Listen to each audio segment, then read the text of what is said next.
ऐसे ही वीडियो देखने के लिए गुलशन सर की क्लास को सब्सक्राइब कर दीजिए। सब्सक्राइब का बटन दबाइए, उसके बाद बेल आइकॉन पर दबाइए, फिर ऑल के ऑप्शन पर क्लिक कर दीजिए। और आइए अब हम निषेचन की प्रक्रिया या फर्टिलाइजेशन को समझ लेते हैं कि किस प्रकार ओवम और स्पर्म से फर्टिलाइजेशन या अंडाणु और शुक्राणु से निषेचन प्रक्रिया पूरी होती है।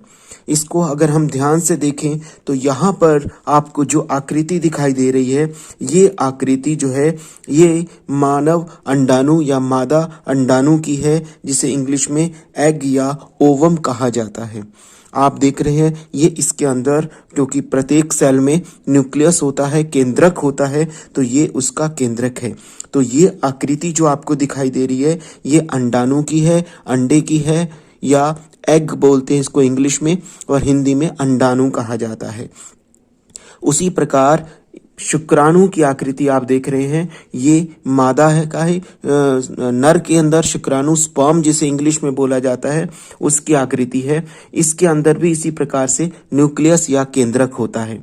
अब निषेचन प्रक्रिया की शुरुआत में जिस प्रकार से शुक्राणु जब टकराता है इस मादा अंडाणु के साथ, तो उस समय पर निषेचन प्रक्रिया का आरंभ हो जाता है। निषेचन प्रक्रिया की शुरुआत होती है जब शुक्राणु अंडाणु के साथ टकराता है। उसके पश्चात इसके बाद आप देख रहे हैं जो अगली आकृति में आपको दिखाई दे रहा है, इस अगली आकृति के अंदर ये दोनों केंद्रक यहाँ मिल चुके हैं, और अब ना तो ये एग रह गया है और ना ही ये स्पर्म रह गया है, ना अंडाणु ना शुक्राणु। इस प्रकार से जो नया जो सेल बना है उसका नाम है जाइगोट, क्योंकि ये निषेचन प्रक्रिया के पश्चात तैयार होता है।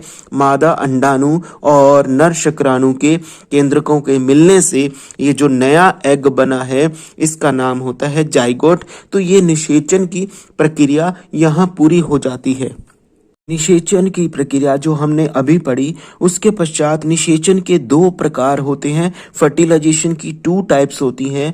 पहला है आंतरिक निषेचन, जो आप यहाँ लिखा देख रहे हैं, इंटरनल फर्टिलाइजेशन इसको इंग्लिश में बोला जाता है। ऐसा निषेचन, क्योंकि इसका नाम ही आंतरिक या इंटरनल है, तो ये वह निषेचन है जो मादा के शरीर के अंदर होता है। जैसे मनुष्य, गाय, कुत्ते, मुर्गी, इन सब जंतुओं में आंतरिक निषेचन होता है, यानी कि यहाँ फीमेल के बॉडी के अंदर या मादा के शरीर के अंदर निषेचन प्रक्रिया पूरी होती है। इसे कहा जाता है आंतरिक निषेचन या इंटरनल फर्टिलाइजेशन।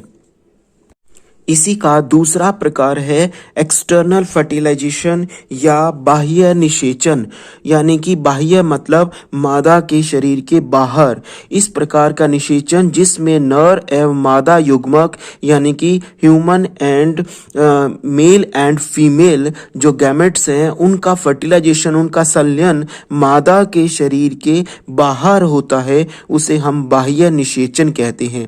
ऐसा मछली, स्टारफिश, ऐसे जलीय प्राणियों में होता है। इसे एक्सटर्नल फर्टिलाइजेशन कहते हैं। तो ये 2 प्रकार हैं फर्टिलाइजेशन के, इंटरनल और एक्सटर्नल। हिंदी में इसे आंतरिक निषेचन और बाह्य निषेचन का नाम दिया जाता है।